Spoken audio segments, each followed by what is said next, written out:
നമസ്കാരം. വീണ്ടും പഴയ ശക്തികൾ ഒരുമിക്കുന്ന ചില വാർത്തകൾ നമ്മുടെ തുറമുഖ പരിസരത്ത് നിന്നും ഉയർന്നു വരുന്നുണ്ട്. സേലിംഗ് കമന്ററി ആരംഭിക്കുന്നു.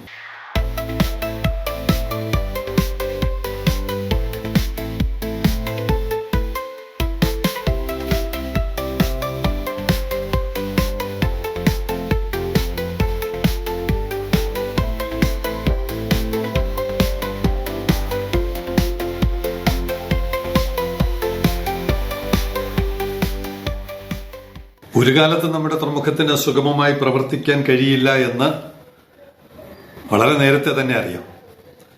ഏത് ഗവൺമെന്റ് എന്ത് പിന്തുണ നൽകിയാലും പോർട്ടിനെ എതിർക്കുന്ന ശക്തികൾ അത് ജില്ലയ്ക്കകത്തും സംസ്ഥാനത്തിനകത്തും രാജ്യത്തിനകത്തും രാജ്യത്തിന് പുറത്തുമുണ്ട് എന്നുള്ളത് പകൽ പോലെ സത്യമാണ്. അത്തരത്തിൽ ചില പുതിയ നീക്കങ്ങൾ തുറമുഖ പരിസരത്ത് നിന്നും രൂപം കൊള്ളുന്നു എന്ന് സേലിംഗ് കമന്ററിയുടെ പ്രേക്ഷകർ തന്നെ അറിയിച്ചു. 2 ദിവസമായിട്ട് വരുന്നുണ്ട്, മെസ്സേജുകൾ വരുന്നുണ്ട്, ചില സുഹൃത്തുക്കൾ ഫോൺ ചെയ്യുന്നു. ഇത് നമ്മുടെ തുറമുഖത്തിന്റെ 2, 3, 4 ഘട്ടങ്ങൾ നീളുന്നതിനനുസരിച്ചാണ് പുതിയ പ്രതിഷേധങ്ങൾ വരുന്നത്. വ്യാജമായ ചില ആരോപണങ്ങൾ പോലും ഉണ്ടാക്കി ജനങ്ങളെ തെറ്റിദ്ധരിപ്പിച്ച് ഇളക്കിവിടാനാണ് ശ്രമം. നിലവിലുള്ള ബർത്ത് 2000 മീറ്റർ ബർത്ത് അല്ലെങ്കിൽ 4000 മീറ്റർ ബ്രേക്ക് വാട്ടർ 1 കിലോമീറ്ററോളം 1.5 കിലോമീറ്ററോളം ഉള്ളിലാണ്, പിന്നെ 2.5 കിലോമീറ്ററോളം കടലിൽ. അങ്ങനെ ഏകദേശം ബർത്തിന് തുല്യമായ ബ്രേക്ക് വാട്ടർ ഉണ്ടാവും. ഇങ്ങനെയുള്ള ഒരു സ്ട്രക്ചർ, ഇത് ലോക നിലവാരത്തിൽ ലില്ലിപുട്ടാണ്. വളരെ നിസ്സാരമായ ഒരു സ്ട്രക്ചർ പണിയുന്നതിനെതിരെ മത്സ്യത്തൊഴിലാളികളെ ഇളക്കിവിടാൻ വേണ്ടി തെറ്റായ ചിത്രങ്ങൾ വരച്ച് ബർത്ത് ആഴിമല ക്ഷേത്രവും കടന്ന് അടിമുലത്തറ വരെ പോകും, മത്സ്യബന്ധനത്തെ തകർക്കും തുടങ്ങിയ ആരോപണങ്ങൾ, വ്യാജമായ ആരോപണങ്ങൾ ഉന്നയിച്ചുകൊണ്ടാണ് ജനങ്ങളെ ഇളക്കിവിടാൻ ശ്രമിക്കുന്നത്. ഇവിടെ ഇപ്പോൾ 2 വർഷത്തോളം എടുക്കാൻ പോകുന്നു. പോർട്ടിന്റെ നിർമ്മാണം തുടങ്ങി 2 വർഷം. ഏകദേശം 800ഓളം കപ്പലുകൾ വന്നുപോയത്, ലോകത്തിലെ ഏറ്റവും വമ്പൻ കപ്പലുകൾ MSC Irina ഉൾപ്പെടെ വന്നു പോയിട്ടും ഇവിടെ ഒരു മത്സ്യത്തൊഴിലാളിക്കും പ്രശ്നം ഉണ്ടായിട്ടില്ല, ഒരു മത്സ്യബന്ധനത്തിനും പ്രശ്നം ഉണ്ടായിട്ടില്ല. എല്ലാവരും പഴയതുപോലെ തന്നെ മത്സ്യം പിടിക്കുന്നുണ്ട്. കപ്പൽ വരുമ്പോൾ തന്നെ കമ്പവല വലിക്കുന്ന ചിത്രങ്ങൾ പലതും നമ്മൾ പകർത്തി വെച്ചിട്ടുണ്ട്. ഇങ്ങനെ ഇരിക്കെ മത്സ്യത്തൊഴിലാളികളെയും ഇളക്കി വിട്ടുകൊണ്ട് ഇനി വരാൻ പോകുന്നത് ഒരു മഹാദുരന്തമാണ് എന്നുള്ള തരത്തിൽ പ്രചരിപ്പിക്കുവാൻ ഇവിടെയും നമ്മുടെ അയൽവക്കങ്ങളിലും ഒക്കെ ഒരുപാട് പേർക്ക് താല്പര്യമുണ്ട്. അപ്പോ പ്രധാനമായും ടൂറിസം മേഖലയിൽ നിൽക്കുന്ന ചിലർ, വളരെ വിരലിൽ എണ്ണിയെടുക്കാവുന്ന ചിലരാണ് നേതൃത്വം കൊടുക്കുന്നത്. അവരോട് വളരെ വിനയത്തോടെ ഒരു കാര്യം ചോദിക്കട്ടെ. നിങ്ങൾ കഴിഞ്ഞ 10-50 വർഷമായി കാണും കേരളത്തിൽ ടൂറിസം എന്ന് പറയുന്ന ഒരു പുതിയ വ്യവസായം തുടങ്ങിയിട്ട് 50 വർഷമായി കാണും. എന്താണ് ടൂറിസം വ്യവസായം കേരളത്തിന് നൽകിയ സംഭാവനയെന്ന് ചുരുക്കി പറഞ്ഞാൽ നമ്മുടെ ചെറുപ്പക്കാർ നാട് വിടുന്നതിലൂടെ വ്യക്തമാണ്. ടൂറിസം മേഖല സംഭാവന നൽകുന്നില്ല എന്നൊന്നും പറയുന്നില്ല.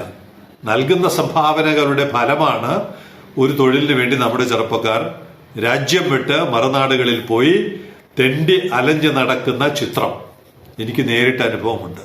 അപ്പൊ ടൂറിസം മേഖലയ്ക്ക് നൽകാവുന്ന സംഭാവനകൾക്ക് ഒരു പരിധിയുണ്ട്. ആ പരിധിയുടെ ഏതാണ്ട് മാക്സിമം നമ്മൾ എത്തിക്കഴിഞ്ഞു. ഇനിയും ടൂറിസമാണ് ഇവിടുത്തെ സൊല്യൂഷൻ എന്ന് പറഞ്ഞാൽ സാധാരണ ജനങ്ങൾക്കൊന്നും അത് ബോധ്യമാവില്ല. ചില റിസോർട്ട് ഉടമകൾക്ക് അവരുടെ നിലനിൽപ്പിന്റെ പ്രശ്നങ്ങളുണ്ട്. ആ നിലനിൽപ്പ് ഗവൺമെന്റ് രമ്യമായി പരിഹരിച്ചു തീർക്കണം. അല്ലാതെ അതിന് പരിഹാരം എംബാർഗോ, പോർട്ടിനെതിരെ എംബാർഗോ ഏർപ്പെടുത്തുകയല്ല എന്നുള്ളതെങ്കിലും വിനയപൂർവ്വം ഒന്ന് മനസ്സിലാക്കണമെന്ന് അഭ്യർത്ഥിക്കുകയാണ്.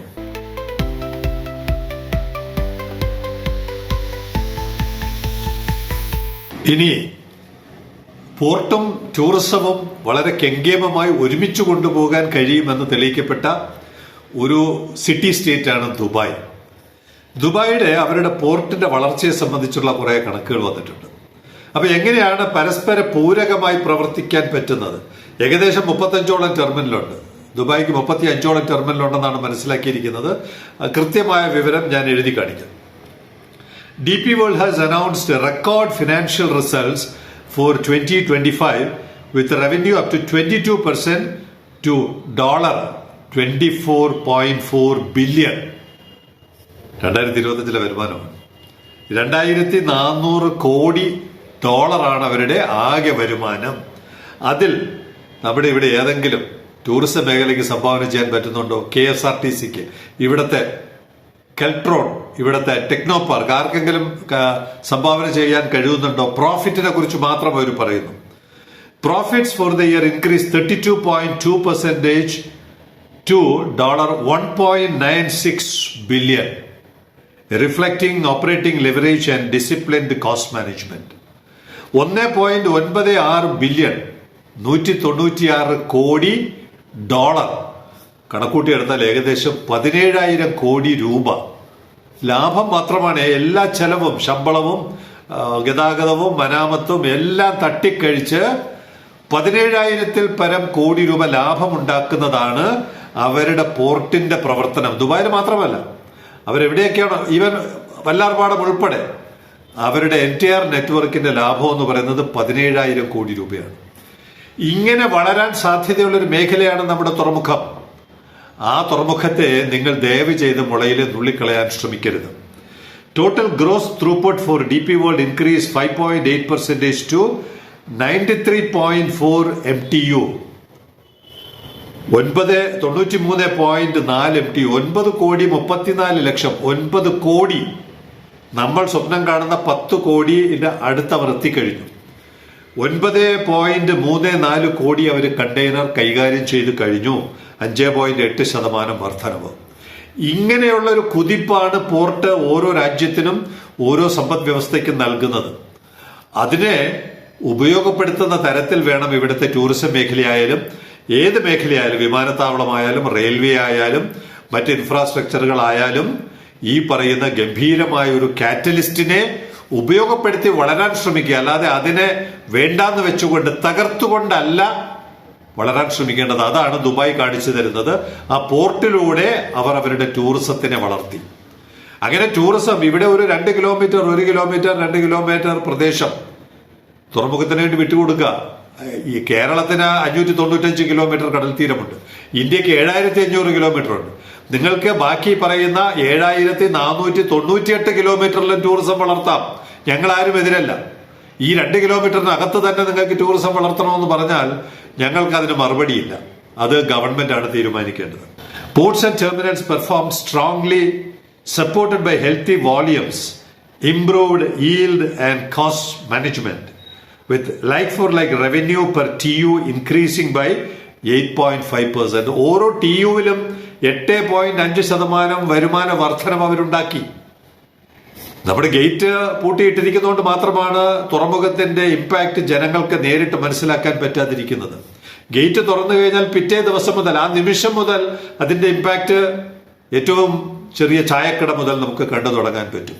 അപ്പോൾ ഒരു TUവിൽ 8.5% വരുമാന വർധനവ് അവർ നേടിയിരിക്കുന്നത്. അതുകൊണ്ട് ഇത്രയും നാൾ നമ്മൾ കാണിച്ച മണ്ടത്തരങ്ങൾ ഇനിയും ആവർത്തിക്കരുതെന്നാണ് അവിടുത്തെ സമരത്തിനോ പ്രതിഷേധത്തിനോ ഒക്കെ നീക്കം നടത്തുന്നവർ അവരോട് വിനയത്തോടെ പറയുവാനുള്ളത്. കാരണം ഇവിടെ അദാനി എന്ന് പറയുന്നത് ഇന്ത്യയിലെ ഒരു വ്യവസായിയാണ്. DP വേൾഡിന് ലോകം മുഴുവനുമായിട്ട് പ്രവർത്തിച്ച് 17,000 കോടി രൂപ വരുമാനമുണ്ടാക്കാൻ, പ്രോഫിറ്റ് ഉണ്ടാക്കാൻ കഴിയുന്ന ഒരു സാഹചര്യം അറബി നാട്ടിലുള്ളവർക്ക് സാധിക്കുന്നുണ്ടെങ്കിൽ അതുപോലൊരു വളർച്ച ഇന്ത്യയിൽ വളരെ വൈകിയാണ് തുടങ്ങിയതെങ്കിലും ഇന്ത്യയിലെ ഓരോ വ്യവസായിക്കും അത് ചെയ്യാൻ ദയവ് ചെയ്ത് നിങ്ങൾ അവസരം നൽകണം. കാരണം ഒന്നാം തരം കപ്പൽ പാതയിലാണ് നമ്മുടെ ഈ മുനമ്പിരിക്കുന്നത്. ഒരു ഹോർമൂസ് സ്ട്രെയിറ്റ്, ഇപ്പൊ ഹോർമൂസുകാർ എന്താണ് പറയുന്നത്, കടത്തിവിടണമെങ്കിൽ അവർക്ക് പൈസ കൊടുത്താൽ കടത്തിവിടാം. അങ്ങനെയായി. ഇവിടെ അദാനിയെ പോലെ വീണ്ടും ഉണ്ടല്ലോ. അദാനി മാത്രമല്ല ഇവിടുത്തെ മുതലാളി JSW, മംഗലാപുരം പോർട്ട് ഓപ്പറേറ്റ് ചെയ്യുന്ന JSW ആണ്. തൂത്തുക്കുടിയിൽ JN ബക്ഷി ഉണ്ടെന്നാണ് എന്റെ ഓർമ്മ. മുംബൈയിൽ എന്തായാലും ഉണ്ട്. അപ്പോൾ ഇങ്ങനെയുള്ള JSWയും JM ബക്ഷിയും പോലുള്ള അദാനിക്ക് പുറമെയുള്ള ഗ്രൂപ്പുകൾ വളർത്തണമെങ്കിൽ അവർക്ക് അനുകൂലമായ ഒരു സാഹചര്യം നമ്മൾ സൃഷ്ടിച്ചു കൊടുക്കണം. അതിന്റെ ഒരു കണക്കാണ് DP വേൾഡ് പറയുന്നത്. DP വേൾഡ് ഇൻവെസ്റ്റഡ് 3.1 ബില്യൺ, ലോകം മുഴുവനുമായിട്ട് കഴിഞ്ഞ വർഷം അവർ നടത്തിയ ഇൻവെസ്റ്റ്മെന്റ് ആണ്. 3.1 billion in capital expenditure in 2025 to support capacity expansion and productivity globally. ഈ തരത്തിൽ ലോകം മുഴുവൻ വളരാൻ ഇന്ത്യക്കാർ, ഈവൻ മലയാളികൾ പോലും പോർട്ട് മേഖലയിൽ വളർന്നു വരാനുള്ള ഒന്നാം തരം ഒരു പ്രേരക ശക്തിയാണ് നമ്മുടെ തുറമുഖം. അതുകൊണ്ട് അതിന്റെ വലിയ തോതിലുള്ള വളർച്ച ദയവ് ചെയ്ത് നിങ്ങൾ സഹകരിക്കണമെന്നാണ് ഇവിടുത്തെ ഈ എതിർപ്പുന്നയിക്കുന്ന സഹോദരങ്ങളോട് ഞങ്ങൾക്ക് പറയുവാനുള്ളത്, port capacity increase to 109 MTU. ദുബായിയുടെ ആഗോളതലത്തിലുള്ള പോർട്ട് കപ്പാസിറ്റിയാണ്, ഹാൻഡിൽ ചെയ്തതല്ല. 109 MTU എന്ന് പറയുമ്പോൾ 10.9 കോടി കണ്ടെയ്നറുകൾ കൈകാര്യം ചെയ്യുന്ന തരത്തിൽ അവരുടെ കപ്പാസിറ്റി വർദ്ധിച്ചു. അത്തരത്തിൽ ഇന്ത്യക്കാരായ വ്യവസായികളുടെ കപ്പാസിറ്റിയും കഴിവും വർദ്ധിപ്പിക്കുന്ന തരത്തിൽ നമ്മുടെ തുറമുഖം അവർക്ക് പ്രചോദനമാകണം. വിഴിഞ്ഞത്തെ മത്സ്യത്തൊഴിലാളികളുടെ മക്കൾക്ക് പ്രചോദനമാകണം. അവർക്കും ലോകത്തിലെ വമ്പൻ സംരംഭങ്ങളിലോട്ട് കടക്കുവാനുള്ള ഒരു പ്രേരകമായി നമ്മുടെ തുറമുഖം മാറ്റാനാണ് നിങ്ങളെപ്പോലുള്ളവർ ശ്രദ്ധിക്കേണ്ടത് എന്നുള്ളതാണ് സെയിലിംഗ് കമ്പനിയുടെ നിരീക്ഷണവും അഭ്യർത്ഥനയും.